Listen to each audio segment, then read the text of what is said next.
বিপর্যস্ত ছেলে মেয়েদের লেখাপড়া। এই আপৎকালীন মুহূর্তে কোমলমতি শিশু মনকে কিছুটা স্বস্তি দিতে প্রহর 24-এর বিশেষ আয়োজন এই পাঠশালা। প্রতিষ্ঠিত বিষয়ের শিক্ষক মণ্ডলী দ্বারা আমাদের অনলাইন ক্লাসে থাকবে জয়ফুল লার্নিং এর সুবিধা। একই সাথে থাকছে শিক্ষক শিক্ষিকার সাথে সরাসরি টেলিফোনে কথা বলার সুযোগ। চলুন আমাদের অনলাইন ক্লাস ই পাঠশালা।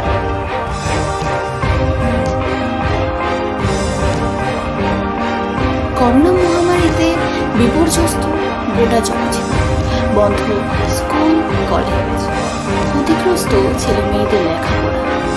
এই আপৎকালীন মুহূর্তে কোমলমতি শিশু মনকে কিছুটা স্বস্তি দিতে প্রহর 24-এর বিশেষ আয়োজন এই পাঠশালা।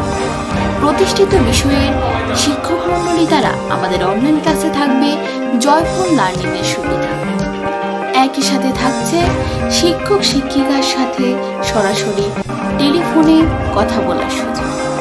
চলুন শুরু করা যাক আমাদের ই পাঠশালা।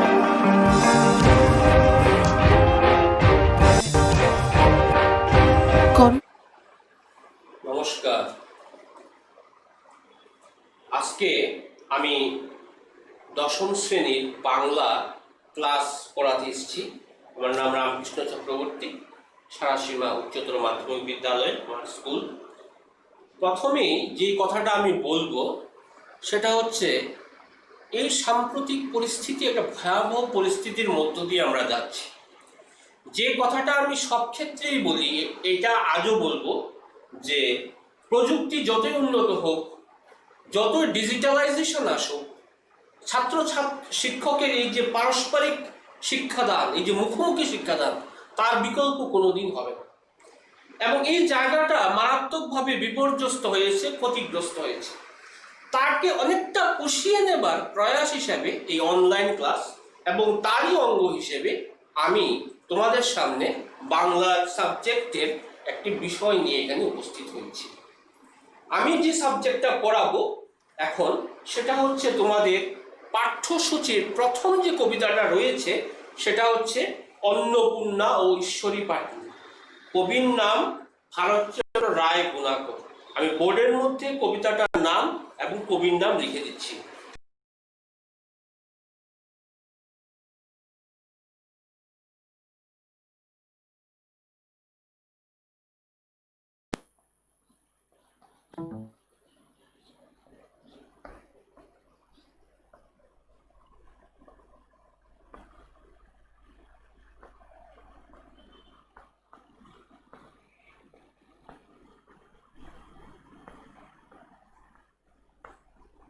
এই কবির নাম হচ্ছে ভারতচন্দ্র রায় গুণাকর বা রায় গুণাকর ভারতচন্দ্র, দুটোই কারেক্ট। রায় গুণাকরটা হচ্ছে ওনার উপাধি। আমি যেটা বইয়ের টেক্সটে যেটা আছে সেটাই আমি ফলো করছি, ভারতচন্দ্র রায় গুণাকর। তো এখানে প্রথমে কবিতাটা শুরু করার আগে কবি সম্পর্কে কিছু বলে নিচ্ছি। কারণ কবিতাকে বুঝতে গেলে প্রথম কবিকে বুঝতে হবে। কবিকে না বুঝে কবিতাকে বোঝা যাবে না। বঙ্কিমচন্দ্র বলছেন কবিতাকে বুঝতে গিয়ে কবিকে বুঝতে হবে। কেন? কারণ কবি কোনো একটা সমাজ পরিবেশে জন্মগ্রহণ করেন, সেই সমাজ পরিবেশের সামাজিক রাজনৈতিক পরিস্থিতি কবি মনকে প্রভাবিত করে, কবির অনুভূতিকে প্রভাবিত করে, কবির কল্পনাকে প্রভাবিত করে, সবচেয়ে শেষে বলা যায় কবি মানুষকে প্রভাবিত করে। কারণ literature is the mirror of life. লাইফটা মানে কি? লাইফ মানে হচ্ছে তার সামাজিক, রাজনৈতিক, অর্থনৈতিক পরিস্থিতি। আচ্ছা, ভারতচন্দ্র সম্পর্কে প্রথমে আমি বলবো যে তিনি এমন একদিকে নিন্দা আর একদিকে খ্যাতি, এই উভয়ের এরকম কোনো কবির ভাগ্যে ঘটেনি। মধ্যযুগের সর্বশ্রেষ্ঠ কবি প্রতিভা, কিন্তু বিতর্কিত কবি প্রতিভা। মাইকেল মধুসূদন দত্ত, যিনি ছিলেন আধুনিক বাংলা কবিতার জনক বলা যেতে পারে যাকে, তিনি ভারতচন্দ্র সম্পর্কে কি সুন্দর একটা কথা বলেছেন। তিনি বলেছেন, the father of a very vile school of poetry, though himself a man of elegant genius. অর্থাৎ তিনি তার মধ্যে গ্রাম্য রুচি ছিল, গ্রাম্য রুচির কবি, কিন্তু তার মধ্যে কবি প্রতিভার কোনো খামতি ছিল না, কবি প্রতিভার কোনো অভাব ছিল না তার মধ্যে। বঙ্কিমচন্দ্র তার একটা বিখ্যাত বই আছে বেঙ্গল লিটারেচার, সেখানে তিনি বলেছেন ভারতচন্দ্র সম্পর্কে যে he is the father of modern Bengali poetry, তিনি ছিলেন আধুনিক বাংলা কাব্যের প্রাণ পুরুষ। কেন বলেছিলেন? কারণ ভারতচন্দ্রের মধ্যে প্রথম, আমরা এটা পরে আলোচনা করব, ভারতচন্দ্রের মধ্যে প্রথম আধুনিক জীবন বোধের প্রকাশ ঘটেছিল। ভারতচন্দ্র সম্পর্কে প্রথম যে কথাটা বলবো, ভারতচন্দ্রের জন্ম হয়েছিল 1712 খ্রিস্টাব্দে বর্ধমান জেলার পেরো গ্রামে। আমি লিখে দিচ্ছি,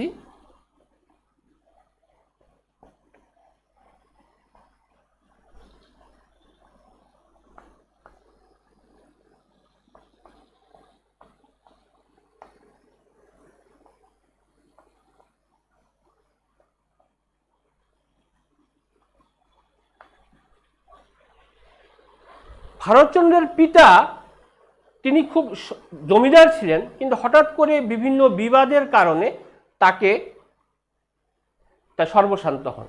ভারতচন্দ্র মামার বাড়িতে চলে যান, সেখানে গিয়ে তিনি সংস্কৃত পড়েন এবং ফার্সি অধ্যয়ন করেন। একদিকে সংস্কৃত জীবনবোধ, আর্য জীবনবোধ, আরেকদিকে ফার্সি চেতনা, এই দুই মিলিয়ে ভারতচন্দ্রের জীবনবোধকে অনেক বেশি পরিপক্কতা লাভ করেছিল। ভারতচন্দ্রের যে তারপর বিভিন্ন ঘটনা তার জীবনে ঘটেছে, বিভিন্ন রকম উত্থান পতন হয়েছে। তিনি বর্ধমান রাজার কাছে কারারুদ্ধ হয়েছিলেন, তারপর সেখান থেকে মুক্তি লাভ করেছেন। পরে তিনি কৃষ্ণচন্দ্রের সভাকবি হন। মহারাজা কৃষ্ণচন্দ্রের সভাকবি যখন ছিলেন, তখন সেই কৃষ্ণচন্দ্রের সভাকবি থাকাকালীন সময়ে তার বিখ্যাত বিভিন্ন কাব্যগ্রন্থগুলি প্রকাশিত হয়েছিল। ভারতচন্দ্রের বিখ্যাত কাব্যগ্রন্থগুলি আমি নামগুলি লিখে দিচ্ছি।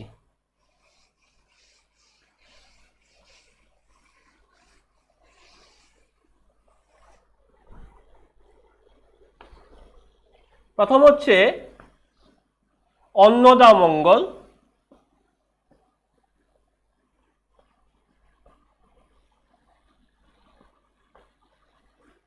তারপর হচ্ছে বিদ্যাসুন্দর,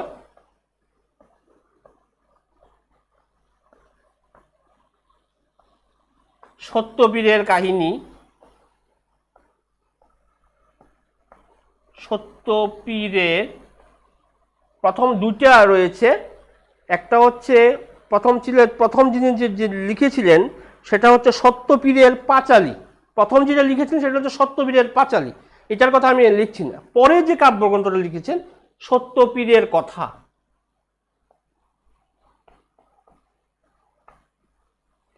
তারপর হচ্ছে অন্নপূর্ণামঙ্গল।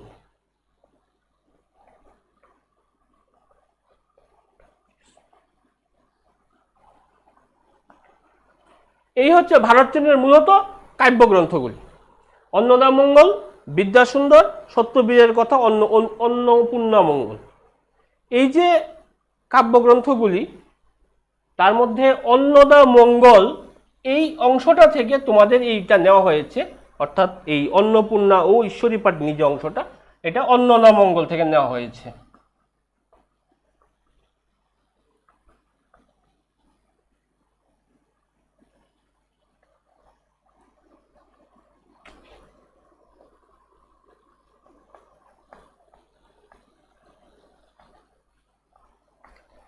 তোমাদের বর্তমান যে কবিতাটা অন্নপূর্ণ ঈশ্বরীপাঠিনী, এটা অন্নদামঙ্গল কাব্যগ্রন্থ থেকে নেওয়া হয়েছে। ঠিক আছে, তাহলে আমি এটা মুছে দিচ্ছি।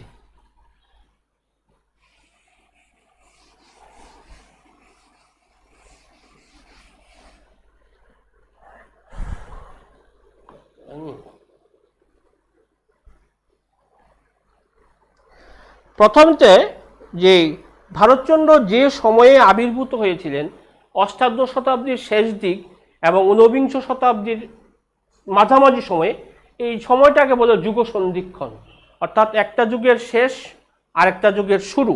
এর যে মাঝামাঝি সময়টা, এটাকে বলে যুগ সন্ধিক্ষণ। এই যুগ সন্ধিক্ষণে যখন কোনো কবি কবিতা লেখেন, তার মধ্যে যুগ সংকট প্রবহ ওঠে।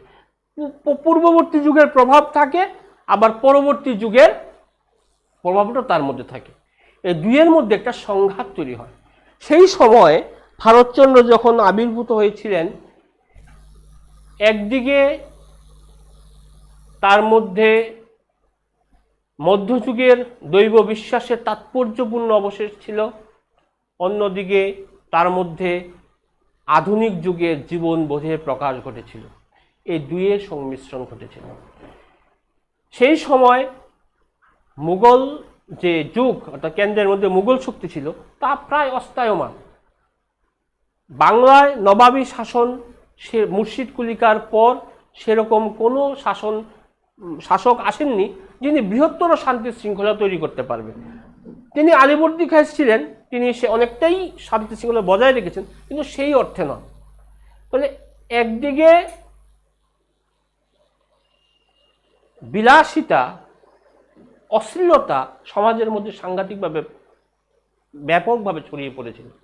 তাছাড়া বর্গী আক্রমণ হয়েছিল। বর্গী আক্রমণের ফলে, বর্গী আক্রমণ কারা করে? মারাঠা দস্যুদেরকে বর্গী বলা হয়। তারা বাংলা আক্রমণ করেছিল এবং এর ফলে বাংলার অর্থনীতি সম্পূর্ণভাবে বিপর্যস্ত হয়ে পড়েছিল। এমন একটা সময়ে ভারতচন্দ্র আবির্ভাব ঘটেছিল। বিভিন্ন ধরনের ধর্মীয় সংকট, বিভিন্ন দ্বন্দ্বগুলিকে তিনি দেখেছিলেন এবং ব্যঙ্গের ভাষায় সেগুলিকে কষাঘাত করেছিলেন।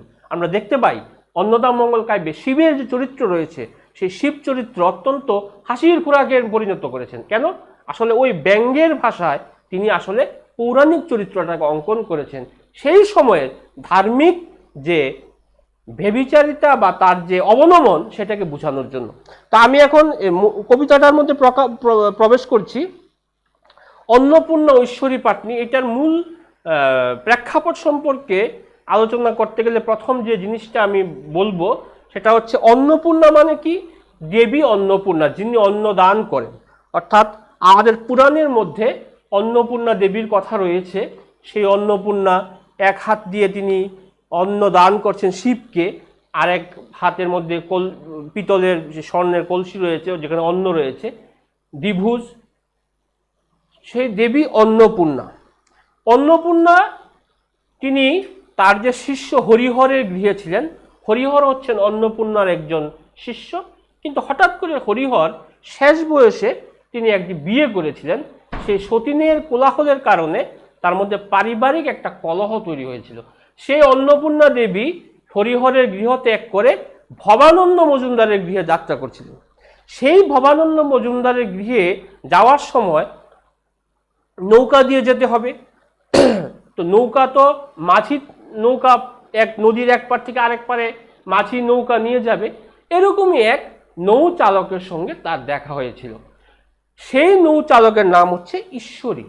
ঈশ্বরী মানে একজন ব্যক্তির নাম। এখানে পাটনি মানে কি? পাটনি মানে হচ্ছে যে পয়সার বিনিময়ে এক স্থান থেকে নৌকা আরেক স্থানে নিয়ে যায়, অর্থাৎ খেয়া পারাবার করে, যাকে আমরা বলি নৌ চালক।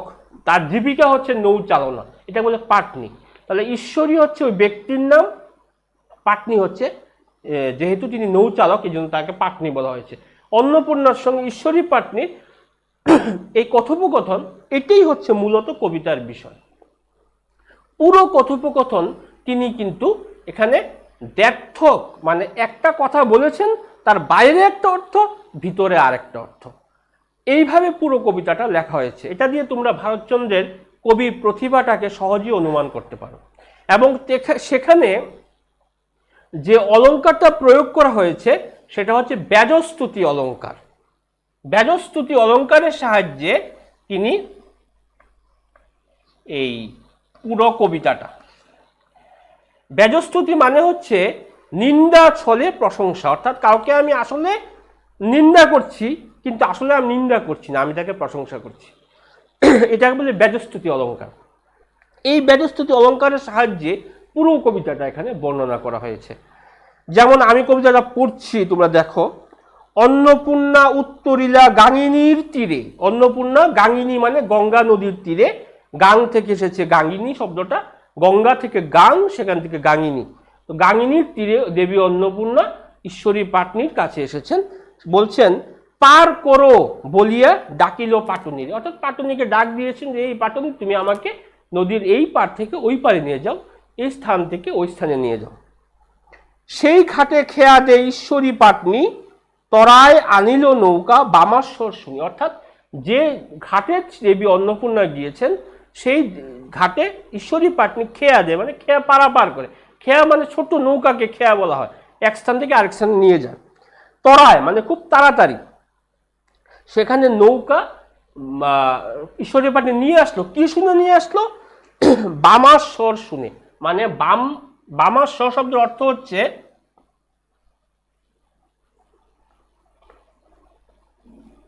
বাম স্বর, মানে স্ত্রীলোকের কণ্ঠস্বর, স্ত্রীলোকের কণ্ঠস্বর, এটাকে বলা হয়েছে বামাস্বর। অর্থাৎ বামাস্বর শুনে তিনি কি করলেন? তাড়াতাড়ি করে নৌকা নিয়ে এলেন। একাদশী কুলবধূ কে বট আপনি ঈশ্বরীরে জিজ্ঞাসা করিল ঈশ্বরী পাটুনি। একাধিকী কুলবধূ কে বট আপনি, অর্থাৎ এখানে দুইবার ঈশ্বরী শব্দটা প্রয়োগ করা হয়েছে। একটা হচ্ছে ঈশ্বরী,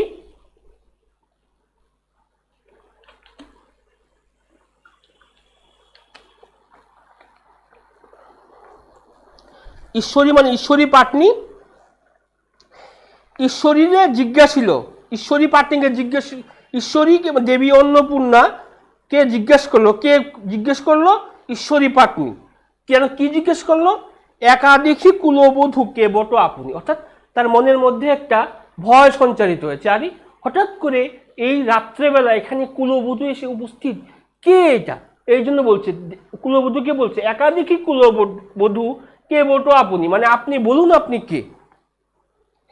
তারপর বলছেন দেখো, পরিচয় না দিলে করিতে নারী পার, ভয় করে কি জানি কি দেবে ফেরফার। বলছে আপনি যদি পরিচয় না দেন তাহলে কিন্তু আমি আপনাকে এখান থেকে পার করব না। কেন করব না? বলছেন যে হঠাৎ ফেরফার একটা শব্দ আছে, ফেরফার মানে ভয় করে কি জানি কি দেবে ফের, হঠাৎ করে কোন বিপদের সম্মুখীন হয়ে পড়ে, কোন ঝামেলা জড়িয়ে পড়ে।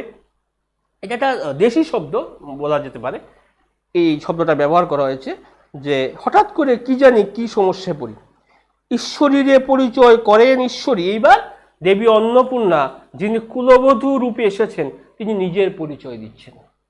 নিজের কি পরিচয় দিচ্ছেন? এই পুরোটা কিন্তু এই বেজস্তুতি অলঙ্কারের সাহায্যে তিনি বলছেন, নিন্দা করছেন, আসলে নিন্দার ছলে প্রশংসা করে যাচ্ছেন।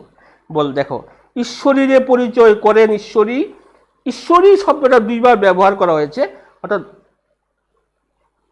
ঈশ্বরী পাটনিকে দেবী ঈশ্বরী মানে যিনি অন্নপূর্ণা তিনি পরিচয় করছেন।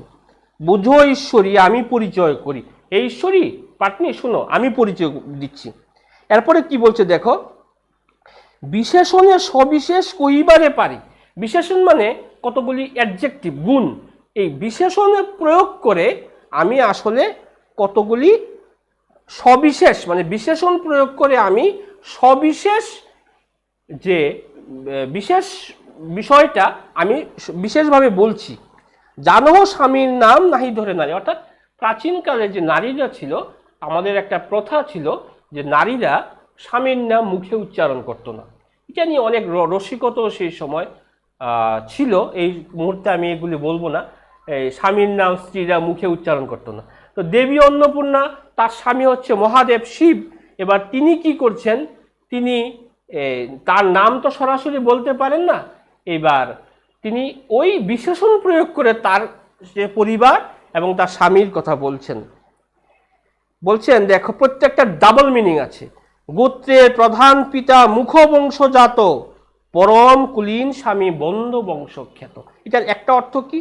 গোত্রের প্রধান পিতা মানে আমাদের যে গোত্র, গোত্র মানে হচ্ছে আমাদের বংশ যে ধারা, আমাদের বংশ প্রবাহ, সেটার কিছু পরিচায়ক কতগুলি ভাগে ভাগ করা হয়েছে, একটি গোত্র বলা হয়। যেমন বিভিন্ন রকম গোত্র রয়েছে, ভরদ্বাজ গোত্র, শাণ্ডিল্য গোত্র, কাশ্যপ গোত্র, বাৎসব গোত্র, এরকম হিন্দু সমাজের মধ্যে কতগুলি গোত্রে ভাগ করা হয়েছে। গোত্র মানে হচ্ছে আমি অমুক গোত্রের বংশধর, মানে আসলে আমার পূর্বপুরুষ ছিল ওই অমুক ঋষি। প্রত্যেকটা গোত্র একটা ঋষির নামে নামাঙ্কিত। এখানে তিনি বলছেন গোত্রের প্রধান পিতা মুখ বংশজাত, অর্থাৎ আমাদের গোত্রের যে প্রধান পিতা তিনি মুখোপাধ্যায় বংশের, পরম কুলীন স্বামী বন্দ বংশখ্যাত। কুলীন কেন বলা হয়েছে? কুলীন মানে হচ্ছে সে বল্লাল সেন কলিন্য প্রথা প্রচলন করেছিলেন। সেখানে তিনি ব্রাহ্মণ, ক্ষত্রিয়, বৈশ্য, শূদ্র 4টা বর্ণে তিনি সমাজকে ভাগ করে দিয়েছিলেন। আমাদের যারা ব্রাহ্মণ ছিল তাদেরকে কুলীন বলা হয়। সে বলছেন যে আমার যে স্বামী তিনি কুলীন, বন্দ বংশখ্যাত। কেন? তিনি বন্দ্যোপাধ্যায় বংশের। এটা বাহ্যিক অর্থ, ঈশ্বরী পাটনিও এটাই বুঝলো, কিন্তু তার ভিতরের অর্থটা কি? ভিতরের অর্থটা হচ্ছে পরম কুলীন স্বামী। কুলীন মানে কিন্তু এখানে সেইটা নয়, কুলীন মানে মর্যাদা সম্পন্ন, বন্দ বংশখ্যাত, বন্দনীয়, সমস্ত বংশের মধ্যে তিনি বন্দনীয়। কার কথা বলছে? শিবের কথা বলছে। অর্থাৎ শিব যিনি পরম কুলীন, পরম শ্রেষ্ঠ এবং তিনি বন্দনীয়। পিতামহ মোরে দিলা অন্নপূর্ণা নাম, অনেকের পতিতেই পতি মোর বাম। পিতামহ মানে বাবার যে বাবা, এটাকে পিতা, পিতামহ, প্রপিতামহ, বৃদ্ধ পিতামহ, এরকম ভাবে আমরা বংশ করি, আমাদের যে পূর্বপুরুষদেরকে আমরা চিহ্নিত করি। এখানে বলছে আমার যে পিতামহ সেটা আমাকে অন্নপূর্ণা নাম দিয়েছে, অনেকের পতিতেই পতি মোর বাম, অর্থাৎ আমার প্রতি অনেকের প্রতি, সেজন্য আমার প্রতি বিরূপ। বাম শব্দের অর্থ হচ্ছে বিরূপ। বাম শব্দটার অর্থ এখানে বিরূপ।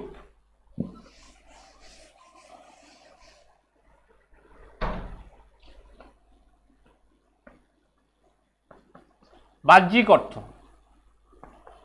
বলছে অনেকের প্রতি, সেই জন্য প্রতি আমার প্রতি বাম। এখানে দেখো এই বিরূপ অর্থে ব্যবহার করা হয়েছে, কিন্তু এটার ভিতরের অর্থটা কি? ভিতরের অর্থটা হচ্ছে শিব কোনো নির্দিষ্ট একজনের প্রতি নয়, তিনি সমগ্র বিশ্বের প্রতি, সমগ্র বিশ্বের স্বামী, তিনি সমগ্র বিশ্বের পালক। এই জন্য বলছে অনেকের প্রতিতেই প্রতি মোর বাম। বাম কেন বলা হয়েছে? এখানে বাম কিন্তু বাহ্যিক অর্থে বিরূপ। আর বাম কেন বলা হয়েছে? কারণ মহাদেবের আরেক নাম হচ্ছে বামদেব, এজন্য বলা হয়েছে অনেকের পতিতেই পতি মোর বাম। অতি বড় বৃদ্ধপতি সিদ্ধিতে নিপুণ, এই লাইনটা খুব ইম্পর্টেন্ট তোমাদের পরীক্ষার জন্য, ইম্পর্টেন্ট আমাদের বাংলা সাহিত্যকে জানার জন্য। ভারতচন্দ্রের এমন কিছু লাইন রয়েছে যেটা আমাদের প্রবাদের মতো হয়ে গেছে, যে কোনো ক্ষেত্রে আমরা এটা ব্যবহার করি, আমরা বিভিন্ন ক্ষেত্রে সেই লাইনগুলি ব্যবহার করি। ভারতচন্দ্রের এমন কিছু লাইন রয়েছে, যেমন আমি তোমাদেরকে কিছু উদাহরণ এই ক্ষেত্রে দিতে পারি। যেমন ধরো আমরা ভারতচন্দ্রেরই একটা লাইন রয়েছে, এই অন্নদামঙ্গল কাব্যেরই একটা লাইন রয়েছে, সেখানে তিনি বলছেন যে নগর পুরিলে দেবালয় কি এড়ায়, বিস্তক ধার্মিক লোক থেকে গেল দয়। এটা কিন্তু একটা প্রবাদের মতো হয়ে গেছে। নগর পুরিলে দেবালয় কি এড়ায়, অর্থাৎ একটা শহরের মধ্যে যখন আগুন লাগে তখন দেবালয় তো তার থেকে বাদ যায় না। সার্বিক যখন ভয়াবহ পরিস্থিতি তৈরি হয় তখন ভালো মানুষও তার মধ্যে পড়ে। এটা কিন্তু প্রবাদের মতো হয়ে গেছে, এখন বিভিন্ন ক্ষেত্রে এটা ব্যবহার করা হয়। এমনভাবে ভারতচন্দ্রের বিভিন্ন রকম লাইনগুলি রয়েছে, এটাও অনেকটা এরকম। অনেকের পতিতে অতি বড় বৃদ্ধপতি সিদ্ধিতে নিপুণ, কোনো গুণ নাহি তার কপালে আগুন। অর্থাৎ এটার একটা বাহ্যিক অর্থ কি? বাহ্যিক অর্থ হচ্ছে যে পতি মানে অন্নপূর্ণা দেবী কুলবধূর যে স্বামী, তিনি অত্যন্ত বৃদ্ধ, সিদ্ধিতে নিপুণ, তিনি খুব সিদ্ধি খান, মানে এক ধরনের নেশা জাতীয় দ্রব্য, গাঁজা যেটাকে বলি আমরা, গাঁজা সমগোত্রীয়, সিদ্ধিতে নিপুণ, তিনি সিদ্ধিতে একদম নিপুণ, অর্থাৎ তিনি খুব নেশা ভাঙ করেন। কোনো গুণ নাহি তার মধ্যে কোনো গুণই নেই, কপালে আগুন, কপালের মধ্যে দুর্ভোগ। এটা হচ্ছে বাহ্যিক অর্থ, কিন্তু আসলে দেবী অন্নপূর্ণা কি বুঝাতে চাইছেন? অতি বড় বৃদ্ধপতি, বৃদ্ধ কেন বলা হয়েছে? শিব হচ্ছে অনাদি, তার কোনো, তিনি হচ্ছেন সেই চির প্রাচীন, অনাদি, অনন্ত, তার আগে কিছু নেই, তার পরেও কিছু নেই, তিনি অনন্ত, তিনি প্রবীণ, তিনি চিরপ্রবীণ, তিনি অনাদি অনন্ত। সৃষ্টি যখন থেকে শুরু হয়েছে শিব তখন তারও আগে থেকে। শিবের কোনো ধ্বংস নেই, শিবের কোনো সৃষ্টিও নেই। এই জন্য হচ্ছে বৃদ্ধপতি, সিদ্ধিতে নিপুণ। সিদ্ধি মানে কি? আমাদের প্রাচীন তন্ত্রশাস্ত্রে বিভিন্ন সিদ্ধির কথা আছে, যেমন অনিমা, লঘিমা, এই যে বিভিন্ন রকম অষ্টসিদ্ধি বলা হয় এটাকে। এই অষ্টসিদ্ধিতে কিন্তু দেবাদিদেব মহাদেব একদম নিপুণ, তিনি একদম তন্ত্র সাধনায় নিপুণ। এই জন্য বলছি অতি বড় বৃদ্ধপতি, সিদ্ধিতে নিপুণ। তারপরে লাইনটা আরো ইম্পর্টেন্ট, কোনো গুণ নাহি তার কপালেও আগুন। এটা বুঝতে গেলে আমাদেরকে একটু ভারতীয় দর্শনের ভিতরে ঢুকতে হবে, আমাদের ধর্মগ্রন্থের মধ্যে ঢুকতে হবে। আমাদের 3 প্রকার গুণের কথা রয়েছে, সত্য, রজ, তম। সত্য মানে হচ্ছে পিউরিটি, বিশুদ্ধতা, কোনো কিছুর যে ঈশ্বর নিষ্ঠতা। রজ মানে হচ্ছে প্রচণ্ড কর্মশীলতা, কিন্তু তার মধ্যে ওই আধ্যাত্মিক ব্যাপারটা নেই। তম মানে হচ্ছে একদম সবচেয়ে নিম্নমানের, যে আলস্য, নিদ্রা, এগুলি। এই 3 ধরনের গুণে ভাগ করা হয়। এখানে যে বলছে যে কোনো গুণ নাহি তার কপালে আগুন, মানে শিবের কোনো গুণ নেই। শিবের কোনো গুণ নেই কেন? তিনি সমস্ত গুণের ঊর্ধ্বে, এই জন্য তার কোনো গুণ নেই। গুণ যারা আছে তার মধ্যে দোষ থাকবে, তিনি সমস্ত গুণের ঊর্ধ্বে। কোনো গুণ নাহি তার কপালে আগুন, তার কপালের যে তৃতীয় নয়ন রয়েছে, থার্ড আই যেটাকে আমরা বলি, সেখান থেকে অগ্নি বিচ্ছুরিত হয়, এই জন্য বলছে তার কপালের মধ্যে আগুন। এরপরের লাইনটা আরো গুরুত্বপূর্ণ, কুকথায় পঞ্চমুখ কণ্ঠ ভরা বিষ, কেবল আমার সঙ্গে দ্বন্দ্ব হর্নিশ। বলছে সারাক্ষণ খালি খারাপ কথা, কুকথা। ঈশ্বরী পাটনি কি বুঝলো? যে সারাক্ষণ খালি কুকথায় পঞ্চমুখ, কণ্ঠ ভরা বিষ, মানে কণ্ঠের মধ্যে শুধু বিষ, অর্থাৎ প্রচন্ড ঝগড়াটে, হ্যাঁ, এবং খুব ঝগড়াটে, তার মধ্যে কোনো মাধুর্য নেই, নিষ্ঠুরতা রয়েছে। কেবল আমার সঙ্গে দ্বন্দ্ব অহর্নিশ, শুধু আমার সঙ্গে সারাক্ষণ খালি ঝগড়া করে। অহর্নিশ, অহ যোগ নিশি, মানে দিন এবং রাত, সারাক্ষণ খালি আমার সঙ্গে কেবল ঝগড়া করে। এটা হচ্ছে তার বাহ্যিক অর্থ, যেটা ঈশ্বরী পাটনি বুঝলো। কিন্তু তার ভিতরের অর্থটা কি? কুকথায় পঞ্চমুখ। কু শব্দের অর্থ কিন্তু আমি 2টা পেয়েছি, তোমাদের যে বইগুলি রয়েছে সেখানে কু বলতে পৃথিবী বোঝানো হয়েছে। কুকথা মানে এখানে আমি কিন্তু ওইটার ভিতরের যে অর্থটা সেটার কথা বলছি। আমি বাহ্যিক অর্থটা প্রথমে বলে দিয়েছি, যে পৃথিবী সম্পর্কীয় কথা। এটা 2টা মানে পেয়েছি, পৃথিবী সম্পর্কিত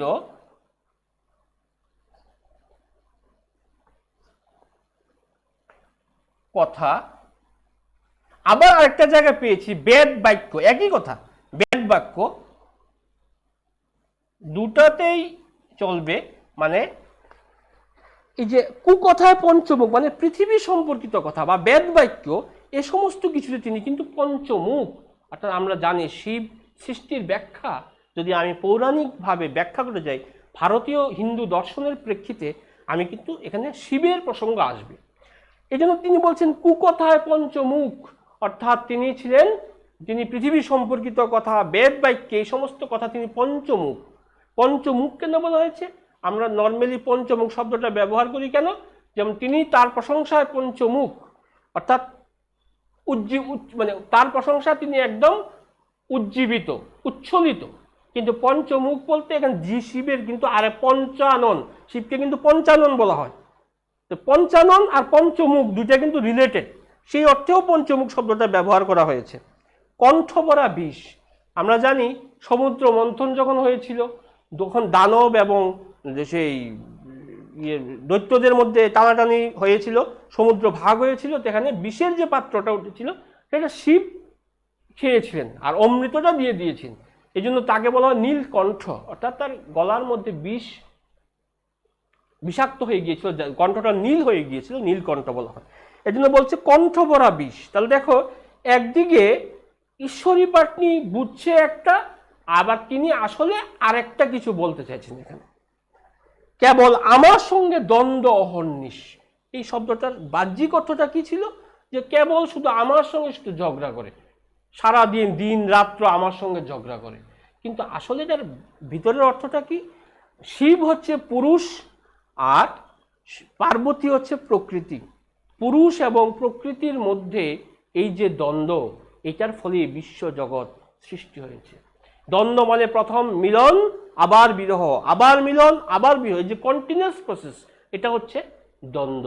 আমাদের দর্শনের ভাষায় দ্বন্দ্ব, এমনিতে দ্বন্দ্ব বলতে ঝগড়া বোঝায়, কিন্তু আমাদের যে দর্শন এবং সাহিত্যের ভাষায়, বিশেষ করে দর্শনের ভাষা, দ্বন্দ্ব বলতে কিন্তু ওইটা বোঝানো হয়েছে। অর্থাৎ পুরুষ এবং প্রকৃতির মধ্যে যে মিলন এবং বিরহ, আবার মিলন, এর ফলেই জগৎ প্রকৃতির সৃষ্টি হয়েছে। কিন্তু বলছে আমার সঙ্গে দ্বন্দ্ব হননিস। তারপরে লাইনটা খুব ইন্টারেস্টিং, গঙ্গা নামে সতা তার তরঙ্গ এমনি, জীবন স্বরূপ আসে স্বামীর শিরোমণি। অর্থাৎ গঙ্গা নামে আমার এক সতীন রয়েছে, সে স্বামীর শিরোমণি, মানে তাকে স্বামী মাথায় করে রাখে, হ্যাঁ, মাথার মুনি। জীবন স্বরূপ আসে, সে হচ্ছে স্বামীর জীবন স্বরূপ, মানে জীবনের সমার্থক হচ্ছে, জীবন দায়িনী হচ্ছে এই সতীন, গঙ্গা নামে সতীন, সে স্বামীর শিরোমণি। এবার এটা তো ঈশ্বরী পাটনি বুঝলো, তার ভিতরের অর্থটা কি? আমরা জানি গঙ্গার যে কাহিনী রয়েছে আমাদের যে দর্শনে, আমাদের পুরাণের মধ্যে, সেটা হচ্ছে ভাগীরথ গঙ্গাকে আনয়ন করেছিলেন সাধনার মাধ্যমে। এবার সেই গঙ্গা যখন পৃথিবীতে আসার ঠিক প্রাক মুহূর্তে সবাই ভাবলো যে গঙ্গার যে ফ্লো, গঙ্গার যে গতি, এতে সমস্ত পৃথিবী ভেসে যাবে। তখন শিব তার জটার মধ্যে সেই গঙ্গাকে স্থাপন করেছিল, এবং সেই গঙ্গা শিবের জটা হয়ে আস্তে আস্তে পৃথিবী মর্তে আগমন ঘটেছিল। এই জন্য বলছে জীবন স্বরূপ আসে স্বামীর শিরোমণি, মানে মহাদেবের মাথার মধ্যে গঙ্গা রয়েছে। এবং জীবন স্বরূপা কেন? কারণ গঙ্গা মানে যদি বৃহত্তর অর্থে ধরি, জলের সমার্থক। হ্যাঁ, গঙ্গা নদী হচ্ছে অনেকটা জীবন দায়িনী।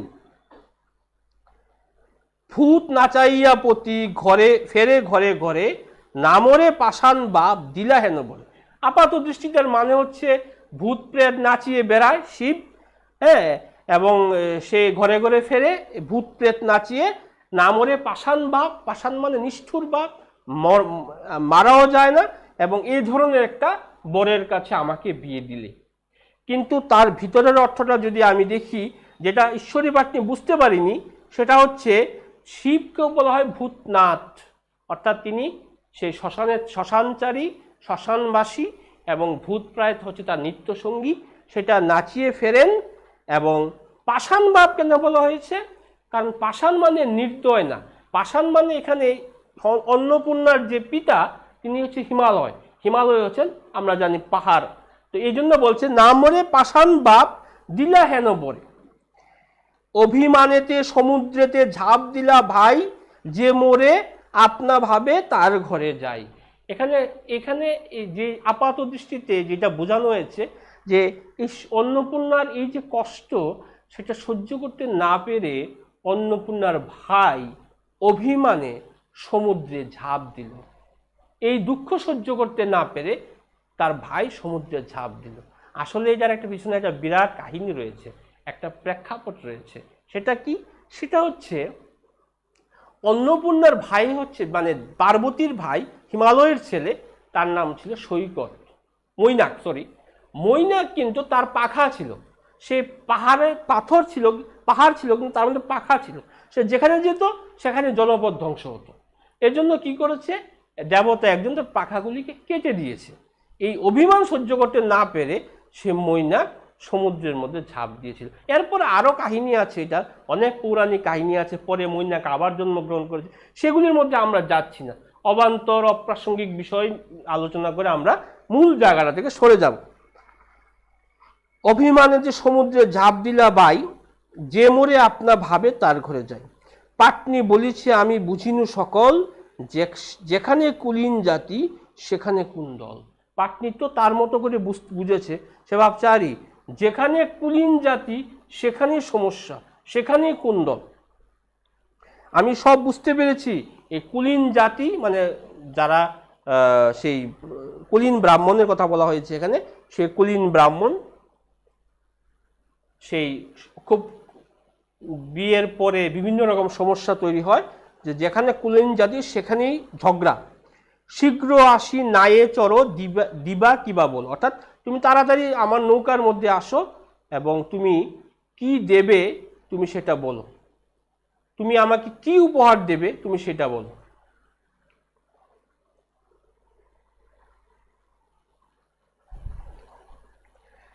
দেবী কন দিব আগে পারে লয়ে চলো, বলছে আগে তুমি আমাকে পারে নিয়ে চলো। যার নামে পার করে ভব পারাবার, ভালো ভাগ্য পাটুনি তাহারে করে পার, অর্থাৎ যার নামে মানুষ ভব পারাবার করে, পৃথিবী পারাবার করে, জীবন সমুদ্র পারাবার করে, সেই ঈশ্বরী পাটনি তাকে নিয়ে পারাবার করছে। কবি বলছেন এই কথাটা। বসিলা নায়ের বারে নামাইয়া পদ, অর্থাৎ যে নৌকার মধ্যে যে একটা পাটাতন আছে, সেউতি আমরা যেটাকে বলি, যেটার মধ্যে আমরা বসি, নৌকা সম্বন্ধে আমাদের অভিজ্ঞতা খুবই কম, বিশেষ করে এখনকার তোমরা যারা জেনারেশন রয়েছো তোমাদের নৌকা সম্বন্ধে অভিজ্ঞতা একেবারেই নেই। তো বলছি নৌকা বসার যে জায়গাটা, যেটা সেউতি বলে, এই জায়গাটার মধ্যে দেবী বসলো, পা নামিয়ে বসলো। কিভা শোভা নদীতে ফুটিল কোকোনদ, কোকোনদ শব্দের অর্থ হচ্ছে পদ্মফুল।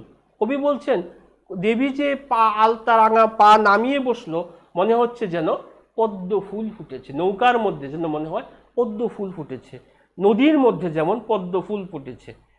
পাটনি বলেছে মাগো বৈশ ভালো হয়ে, পায়ে ধরি কি জানি কুম্ভীরে যাবে লয়ে, বলছে মা তুমি ভালো করে বসো, তোমার পাগুলি ভালো করে রাখো, যাতে কুমিরে না নিয়ে না যায়।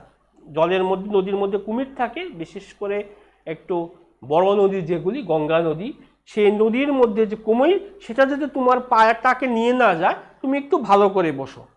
ভবানী বলেন তোর নায়ে ভরা জল, আলতা ধুইবে পদ কোথা থুইব বল, তোর তো সমস্ত নৌকার মধ্যে জল ভর্তি, আমার তো পায়ের আলতা ধুয়ে যাবে, আমি কোথায় পাটা রাখবো বল। পাটনি বলেছে মাগো শুনো নিবেদন, সেউতির উপরে রাখু রাঙাচরণ, বলছে মাগো তুমি আমার যে সেউতি রয়েছে, সে সেউতির উপরে তুমি তোমার রাঙাচরণটাকে রাখো। পাটনির বাক্যে মাতা হাসিয়া অন্তরে, রাখিলা দুখানি পথ সেউতি উপরে, অর্থাৎ পাটনির বাক্যে মানে পাটনির কথায় মা অন্তরে হেসে তারপর দুইটা পা সেউতির উপর রাখলো। বিধি বিষ্ণু ইন্দ্রচন্দ্র যে পদ ধ্যায়, হৃদে ধরি ভূতলনাথ ভূতলে লুটায়, বলে সেই অন্নপূর্ণা দেবী অন্নপূর্ণা সেউতির উপরে পা রাখলো। কার কি পা এটা? যে পা সমস্ত দেব দেব বিষ্ণু মহেশ্বর যে পা ধরে ভূতলে লুটায়, যে পা ধরে সমস্ত বিষ্ণু ইন্দ্র চন্দ্র যারা এই পদ এই পাগুলির ধ্যান করে, সমস্ত মানবকুল যে পা ধ্যান করে, সেই পা যুগল ঈশ্বরী পাটনির নৌকার মধ্যে দেবী অন্নপূর্ণা রাখলো। এই জন্য বলছে বিধি মানে ব্রহ্মা, বিধি মানে ব্রহ্মার আর এক নাম হচ্ছে বিধি, ভাগ্য ব্রহ্মা, বিষ্ণু ইন্দ্র চন্দ্র যে পদ ধ্যায়, যে পদ ধ্যান করে, হৃদয়ে ধরি মানে হৃদয়ে ধরে, ভূতনাথ মানে মহাদেব ভূতলে লুটায়। এই দেখো এইটা পড়তে পড়তে একটা জিনিস আমাদের মনের মধ্যে আসছে, এমনিতে তো একটা অসাধারণ কবি প্রতিভা, এটা আমরা বুঝতেই পারছি তার বেজস্তুতি অলঙ্কারের প্রয়োগের মাধ্যমে কি সুন্দর করে তিনি একটা লাইনের মধ্যে দিয়ে দুইটা মিনিং প্রকাশ করে দিচ্ছেন, এবং অসাধারণ মিনিং। বাহ্যিক অর্থ যেটা এটাও খুব সুন্দর, ভিতরের অর্থ যেটা এটাও খুব গভীর এবং তাৎপর্যপূর্ণ। কিন্তু পাশাপাশি যে জিনিসটা আমাদের নজরে পড়ছে সেটা হচ্ছে তার ছন্দ এবং অলঙ্কার প্রয়োগের দক্ষতা। এর জন্যই ভারতচন্দ্র মধ্যযুগের শ্রেষ্ঠ কবি। সমস্ত মধ্যযুগ যদি আমি দেখি তাহলে দেখব সেখানে দুইটা ভাগ, একদিকে বৈষ্ণব কবিতা আর একদিকে মঙ্গল কাব্য। মঙ্গল কাব্যের মধ্যে মূলত যে দুইজন কবির প্রতিভা কালজয়ী এবং বলা যেতে পারে সমস্ত মধ্যযুগের বাংলা সাহিত্যের বিশিষ্ট প্রতিভার মধ্যে তারা রয়েছে। একজন হচ্ছে মুকুন্দরাম চক্রবর্তী, যিনি অন্নদামঙ্গল মানে চণ্ডীমঙ্গল কাব্য রচনা করেছেন, যে চণ্ডীমঙ্গলকে অভয়ামঙ্গল নামে অভিহিত করা হয়। আরেকজন হচ্ছে কবি ভারতচন্দ্র রায়গুণাকর, যিনি অন্নদামঙ্গল রচয়িতা। এছাড়া আরেকটা জিনিস যেটা আমরা দেখছি সেটা হচ্ছে ছন্দ। পুরো অন্নদামঙ্গল কাব্যটা যদি তোমরা পড়ো, তার মধ্যে এমন সব ছন্দ রয়েছে, এমন কিছু ছন্দ রয়েছে, তোমরা দেখবে তোমাদের মানে একটা তাল চলে আসবে। যেমন এই অংশটা না, আরেকটা অংশ আছে, ভূতনাথ ভূতসাদ দক্ষযজ্ঞ নাসিছে, লক্ষ লক্ষ রক্ষ রক্ষ অট্ট অট্ট আসিছে। এই দেখো শাসাঘাত, যেটা মানে শাসাঘাত প্রধান ছন্দ, স্বরবৃত্ত ছন্দ। এখানেও দেখো কি সুন্দরভাবে তার যে ছন্দ এবং অলংকার প্রয়োগের দক্ষতা। তারপর লাইনটা পড়ছি, সে পদ রাখিলা দেবী সেউতি উপরে, তার ইচ্ছা নাহিতে কি তপ সঞ্চারে। সেউতিতে পদ দেবী রাখিতে রাখিতে, সেউতি হইল সোনা দেখিতে দেখিতে। অর্থাৎ যেই মাত্র তিনি সেউতিতে পা রাখলেন, সেই সেউতি সঙ্গে সঙ্গে সোনায় পরিণত হয়ে গেল। সোনার সেউতি দেখি পাটনির ভয়, এত মেয়ে মেয়ে নয় দেবতা নিশ্চয়। হঠাৎ করে যখন দেবী ঈশ্বরী পাটনি এতক্ষণ তো সাধারণ কুলবধূ হিসেবেই তাকে মনে করে আসছেন, হঠাৎ করে যখন দেখলেন যে তার যে সেউতি এটা যখন স্বর্ণে পরিণত হয়ে গেল, তিনি বুঝতে পারলেন এত মেয়ে মেয়ে নয় দেবতা নিশ্চয়। এই যে লাইনটা, এত মেয়ে মেয়ে নয় দেবতা নিশ্চয়, এটা নিয়ে কিন্তু এবার মাধ্যমিকে প্রশ্ন এসছে। প্রশ্ন হয়েছে কেন? কোন প্রশ্ন এসছে? মেয়ে শব্দটা দুইবার কেন ব্যবহার করা হয়েছে? তাহলে প্রথম মেয়ে মানে এত মেয়ে মেয়ে নয়। প্রথম মেয়েটা হচ্ছে কুলবধূ, যে কুলবধূ ঈশ্বরী পাটনিকে নৌকা পারাবারের জন্য এসছে, পার্টিকুলার ওই মহিলাটা। আর দ্বিতীয় মেয়েটা হচ্ছে ইউনিভার্সাল, সমস্ত মেয়েকেই বোঝানো হয়েছে, এত মেয়ে মেয়ে নয়। দ্বিতীয় মেয়েটা হচ্ছে পার্থিব নারী, সাধারণ নারী। আর প্রথম মেয়েটা হচ্ছে ওই কুলবধূটা, যে কুলবধূ ঈশ্বরী পাটনিকে খেয়া পারাবারের জন্য এসছে। এত মেয়ে মেয়ে নয় দেবতা নিশ্চয়। বলছে এই মেয়ে তো সাধারণ মেয়ে নয়, এই মেয়ে নিশ্চয়ই দেবতা। তটে উত্তরিলা তরি, তারা এই সম্বন্ধে আমি একটা কথা বলছি, এই যেমন এত মেয়ে মেয়ে নয় দেবতা নিশ্চয়, সবাই কিন্তু যারা যারা উত্তর লিখেছে সব সাধারণ লিখে দিয়েছে, এই সাধারণ মেয়ে নয়, দেবী শব্দটা লিখেনি, বা দুইটা কি কি অর্থে ব্যবহার করা হয়েছে এটা লিখেনি। এটা কিন্তু ফুল মার্কস পাইনি। মানে এরকম তোমরা পার্টিকুলার দেখবে প্রত্যেকটা কোশ্চেনের একটা আনসার যেটা, তার মূল পোর্শনটার উত্তরের মধ্যে আনতে হবে। শুধু ওই আলংকারিক ভাষা প্রয়োগ করে আর শুধু ওই আশপাশ দিয়ে গেলাম কিন্তু মূল জায়গাটা টাচ করলাম না, সেখানে কিন্তু তোমরা ভালো মার্কসটা পাবে না। তটে উত্তরিলা তরি, তারা উত্তরিলা পূর্ব সুখে সুখে গজগমনে চলিলা। অর্থাৎ নৌকা থেকে তারা নামলেন, তারা উত্তরণ করলেন, নামলেন পূর্ব মুখে মানে পূর্ব দিকে, সুখে গজগমনে মানে আস্তে আস্তে, হাতির যেমন হাঁটে আস্তে আস্তে খুব সুন্দর করে, হাতির হাঁটা কিন্তু খুব সুন্দর, এই গজগমনে আস্তে আস্তে যেতে লাগলো। সেউতি লইয়া কক্ষে চলিলা পাটনি, পিছে দেখি তারে দেবী ফিরিলা আপনি। অর্থাৎ সেউতি নিয়ে পাটনি আস্তে আস্তে কক্ষে মানে বাড়ির দিকে রওনা হলেন, ঘরে রওনা হলেন। পিছন দিকে তখন পিছনে দেখি তারে দেবী ফিরিলা আপনি, তখন তাকে দেখে দেবী আপনা আপনি ফিরলেন। সভয়ে পাটনি কহে চক্ষে বহে জল, দিয়াছ যে পরিচয় সে বুঝিনু ছল। ঈশ্বরী পাটনি অত্যন্ত সহজ সরল প্রাণের মানুষ, তিনি পাটনির নৌকা চালনা করেন, পড়াশোনা খুব বেশি করেননি, যে বুঝেই যাচ্ছে, কিন্তু তার মনের মধ্যে যে সহজ সরল মন, যে হৃদয় বত্তা, তার যে আন্তরিকতা পরিপূর্ণ ভক্তি মন, ভক্তি রসে সিক্ত মন, সেটা কিন্তু দেবী অন্নপূর্ণাকে খুব বেশি ভালো লেগেছিল। এজন্য বলছেন চোখের মধ্যে জল, বলছেন তুমি যে পরিচয় দিয়েছ সেটা আমি বুঝতে পেরেছি, সেটা আসলে ছলনা, এটা ছল, সেটা সত্যি নয়। হেরো দেখো সেউতিতে থুয়েছিলে পদ, কাঠের সেউতি মোর হইল অষ্টাপদ। তুমি যে সেউতির মধ্যে পা রেখেছ, সেই সেউতিটা আস্তে আস্তে অষ্টাপদ মানে স্বর্ণে পরিণত হয়েছে। ইহাতে বুঝিনু তুমি দেবতা নিশ্চয়, দয়ায় দিয়াছ দেখা দেহ পরিচয়। তুমি নিশ্চয়ই দেবতা, তুমি আমার জন্য না, তোমার দয়ায় তুমি আমাকে দেখা দিয়েছো, আমার জন্য তুমি আসো, কাজে তুমি তোমার পরিচয় দাও। তপ জপ নাহি জানি ধ্যান জ্ঞান আর, তবে যে দিয়াছ দেখা দয়া সে তোমার। আমি কিছুই জানি না, আমি জ্ঞান ধ্যান তপস্যা কিছুই জানি না, কিন্তু তুমি যে আমাকে দেখা দিয়েছো, এটা তোমার দয়ায় দেখা দিয়েছো, সে দয়া তোমার রয়েছে বলেই তুমি দেখা দিয়েছো। যে দয়া করিলা মোরে ভাগ্য উদয়, সেই দয়া হইতে মোরে দেহ পরিচয়। এইবার তুমি তোমার আসল পরিচয়টা দাও, যে দয়ায় তুমি আমাকে দেখা দিয়েছো, সে দয়ায় তুমি তোমার আসল পরিচয়টা আমাকে দাও। তখন ছাড়াইতে নারী দেবী কহিলা হাসিয়া, কহিয়াছি সত্য কথা বুঝো ভাবিয়া। এবার যে কথাগুলি আমি বলেছি সবগুলি সত্য, মিথ্যা নয়। দেবী বলছেন যে আমি যে কথাগুলি বলেছি সবগুলি সত্য, একটাও মিথ্যা নয়। কিন্তু ঈশ্বরী পাটনি একটা অর্থে বলেছে, দেবী কিন্তু এখানে আরেকটা অর্থে সেটাকে গ্রহণ করেছে।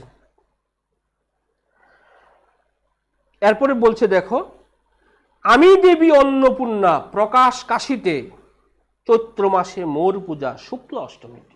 অর্থাৎ কাশীতে কিন্তু দেবী অন্নপূর্ণার মন্দির রয়েছে। কাশীর যে শিবলিঙ্গ, কাশীর যতগুলি মন্দির রয়েছে এর মধ্যে দেবী অন্নপূর্ণার মন্দিরও রয়েছে। এই দেবী অন্নপূর্ণা বলছেন যে আমার প্রকাশ কাশীতে, এটার পৌরাণিক কাহিনী রয়েছে একটা। সেখানে শিব প্রচণ্ড দুর্ভিক্ষ হয়েছিল, এক হাতে তিনি চালের এরকম অন্নের ভাণ্ডার, আর এক হাতে তিনি দিচ্ছেন শিবকে। শিবকে মানে কি, সমস্ত বিশ্ববাসীকে দিচ্ছেন, মর্তবাসীকে দিচ্ছেন।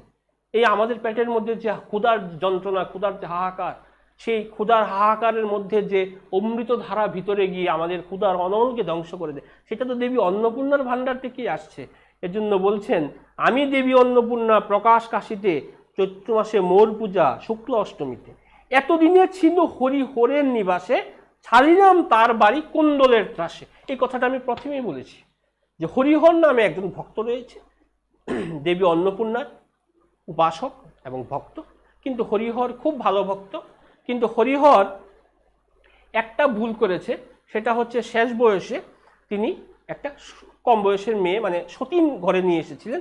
তার জন্য দেবী অন্নপূর্ণা, পারিবারিক কলহ চলছিল, ঝগড়া বিবাদ চলছিল, দেবী অন্নপূর্ণা সেই বাড়ি ত্যাগ করে গিয়েছিলেন। এবং কোথায় গিয়েছিলেন? ভবানন্দ মজুমদারের বাড়িতে গিয়েছিলেন। ভবানন্দ মজুমদারকে, ভবানন্দ দেবী অন্নপূর্ণার শিষ্য, তিনি একটা ঐতিহাসিক ব্যক্তি, তিনি কিন্তু পৌরাণিক ব্যক্তি নন। ভবানন্দ মজুমদার তিনি সেই সময়, যে সময়ের কথা বলছি অষ্টাদশ শতাব্দী, প্রতাপাদিত্য, রাজা প্রতাপাদিত্য তখন বাংলার রাজা ছিলেন, ছোট সামন্ত ছিলেন। সেই সময় মুঘল এবং রাজপুতেরা বাংলা আক্রমণ করেছিল। তখন মুঘল এবং রাজপুতদেরকে ভবানন্দ সাহায্য করেছিলেন এবং প্রতাপাদিত্য পরে নিহত হন। পরে ভবানন্দ কারারুদ্ধ হন। অনেকে এটা মানে এটা জনশ্রুতি যে ভবানন্দ দেবী অন্নপূর্ণার কৃপায় পরবর্তী সময় কারা মুক্তি ঘটে, অর্থাৎ কারাগার থেকে তিনি মুক্ত হন। সেই ভবানন্দ মজুমদারের নিবাসে আমি যেতে চাই। বর মাগো মনোনীত যাহা চাবে দিব। বলছে তুমি বর আমার কাছে বর চাও, তুমি যেটা চাইবে আমি সেটাই দেব। তখন পাটনি জোর হাতে প্রণাম করে বলছেন, কি বলছেন? আমার সন্তান যেন থাকে দুধে ভাতে। মানে সে কিচ্ছু আর চায় না, শুধু আমার সন্তানটা যাতে দুধে ভাতে থাকে। এই কথাটা তো ঈশ্বরী পাটনির কথা নয়, এটা সেই সময়ের নিম্নবিত্ত মানুষের কথা। সমস্ত নিম্নবিত্ত বাঙালি মানুষের হৃদয়ের আকাঙ্ক্ষার প্রকাশ ঘটেছে এর মধ্যে। বেশি কিছু দরকার নেই, শুধু তো আর্থিকভাবে একটু সচ্ছল জীবনযাপন, এটাই সাধারণ ছাপোষা যারা মধ্যবিত্ত বাঙালির জীবন আকাঙ্ক্ষা। রবীন্দ্রনাথের সেই কবিতাটা যে ইহার চেয়ে হতেম যদি আরব বেদুইন, রবীন্দ্রনাথ বলছেন যে বাঙালিদের এই যে মানসিকতা, রেখেছো বাঙালি করে মানুষ করনি, এটার সঙ্গে দেখো কি অদ্ভুতভাবে এই জায়গাটা মিলে যাচ্ছে। ঈশ্বরী পাটনিও বলছে বেশি কিছু চাইনি, বলছে আমার কিছু চাই না, আমি শুধু সন্তান যাতে আমার দুধে ভাতে থাকে। অর্থাৎ একটু মোটা ভাত, মোটা কাপড়, সচ্ছল জীবনযাপন, এর বেশি কিছু বাঙালি যে মধ্যবিত্ত মানসিকতা এর বাইরে অতিক্রম করতে পারে না। ঈশ্বরী পাটনি হচ্ছে তার একটা প্রতিনিধি। তো এখানে কবিতাটা শেষ মোটামুটিভাবে। এই কবিতা, পুরো কবিতাটাই দ্ব্যর্থক এবং বেজস্তুতি অলঙ্কার প্রয়োগ করে কবিতাটা রচিত হয়েছে। কবিতার মধ্যে অনেকগুলি লাইন আছে যেগুলি খুব ইম্পর্ট্যান্ট, সেগুলি তোমরা মনোযোগ দিয়ে পড়বে। লাইনটার অর্থ কি পুরোপুরি জেনে নেবে, প্রশ্নটা যেভাবে আসে উত্তরটা ঠিক সেইভাবে তুমি দেবে। কারণ তুমি বাড়ি থেকে একটা শিখে গেছো, প্রশ্ন আরেক রকম, তুমি যেটা শিখেছো সেটাই লিখলে, তাহলে কিন্তু উত্তরটা মার্কসে তুমি ভালো পাবে না। একটা লাইনের বিভিন্ন অর্থ হতে পারে, তুমি ওই লাইনটা সম্পর্কে একটা ব্যাপক ধারণা নিয়ে যাবে, যাতে যে কোনো অ্যাঙ্গেল থেকে প্রশ্নটা আসলে যেতে তুমি ওই প্রশ্নটা করতে পারো। বিশেষ করে আমি কিছু লাইন তোমাদের বলে দিচ্ছি, এই লাইনগুলি থেকে বেশি প্রশ্ন আসে। যেমন, অতি বড় বৃদ্ধপতি সিদ্ধিতে নিপুণ, কোনো গুণ নাহি তার কপালে আগুন। তারপর, কুকথায় পঞ্চমুখ কণ্ঠভরা বিষ, কেবল আমার সঙ্গে দ্বন্দ্ব হন্নিস। তারপর, গঙ্গা নামে সদা তার তরঙ্গ এমনি, জীবন স্বরূপ আসে স্বামীর শিরোমণি। তারপর, ভূত নাচাইয়া প্রতি ঘরে ফেরে ফেরে, না মরে পাষাণ বাপ দিল হেন বরে।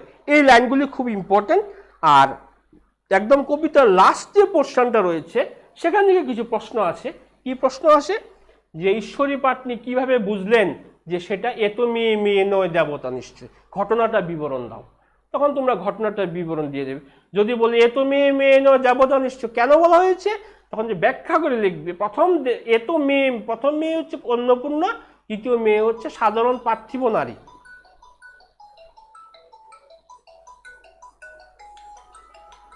তো এখানে এই জন্য এত মেয়ে মেয়ে নয় দেবতা নিশ্চয়, নিশ্চয় যে সাধারণ কোনো মেয়ে নয়, সে তো দেবতা, সে দৈব ক্ষমতা সম্পন্ন, সে এক অলৌকিক ক্ষমতার অধিকারিণী। এইভাবে সুন্দর করে প্রশ্নটা যেভাবে সেইভাবে উত্তরটা দেবে। তার আগে কবিতাটার প্রতিটা লাইন, প্রতিটা শব্দের মানে ভালো করে বুঝবে, জানবে, এবং এইভাবে কবিতাটা তোমরা শেষ করবে। সবচেয়ে বড় কথা হচ্ছে টেক্সট। আমাদের এক স্যার বলতেন, কোনো টেক্সট যদি মিনিমাম 10 থেকে 15 বা 20 বার করে পড়া না হয়, তাহলে সেই ব্যক্তির কোনো অধিকার নেই সেই টেক্সট বই সম্পর্কে কিছু লেখার। কাজে তোমরা টেক্সট বইটা কিন্তু একটু ভালো করে পড়বে, প্রতিটা লাইনের মানে, প্রতিটা শব্দের মানে পড়বে। পড়লে অটোমেটিকলি তোমাদের কাছে লাইনগুলির মানে ক্লিয়ার হয়ে যাবে। আর শর্ট কোশ্চেনের জন্য আমি সবসময় বলি, তোমরা সিলেক্টেড কিছু শর্ট কোশ্চেন মুখস্থ করে নাও, এর বাইরে আসলে তোমরা পারো না। তোমরা টেক্সট বইটা যখন পড়বে, তখন তোমরা প্রথমবার অনেকবার পড়বে। তোমরা পড়তে পড়তে মনে হতে পারে যে হ্যাঁ, এখানে একটা শর্ট কোশ্চেন হতে পারে, পেন্সিল দিয়ে দাগ দিয়ে রাখো। আবার মনে হতে পারে এখানে একটা শর্ট কোশ্চেন হতে পারে, নিচে পেন্সিল দিয়ে একটা দাগ দিয়ে রাখো। তারপর পুরো বইটা যখন সেকেন্ড টাইম আবার পড়বে, অটোমেটিক্যালি সে দাগ যে জায়গাগুলির মধ্যে তোমাদের কনসেন্ট্রেশন যাবে, ফোকাস যাবে। এইভাবে তোমরা যখন 5, 6, 8, 10 বার করে পড়বে, এরপরে আর কোনো বই লাগবে না। যে কোনো বই উল্টালে দেখবে সব কিছু উত্তর তোমার জানা আছে, পুরো বইটাই তোমার আয়ত্ত হয়ে গেছে। সুতরাং আর আমি দীর্ঘায়িত করতে চাই না। আশা করি তোমাদের প্রয়োজনটা কিছু হলেও আমি পূরণ করতে পেরেছি। বাকি সুস্থ থাকবে, ভালো থাকবে, এই বলে আমি আমার ক্লাস এখানে শেষ করছি। ধন্যবাদ।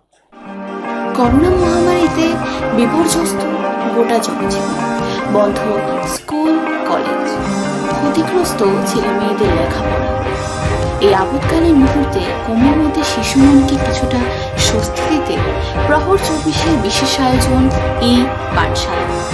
প্রতিষ্ঠিত বিষয়ের শিক্ষক মণ্ডলী দ্বারা আমাদের অনলাইন ক্লাসে থাকবে জয়ফুল লার্নিংয়ের সুবিধা। একই সাথে থাকছে শিক্ষক শিক্ষিকার সাথে সরাসরি টেলিফোনে কথা বলার সুযোগ। চলুন শুরু করা যাক আমাদের অনলাইন ক্লাস এই পাঠশালা।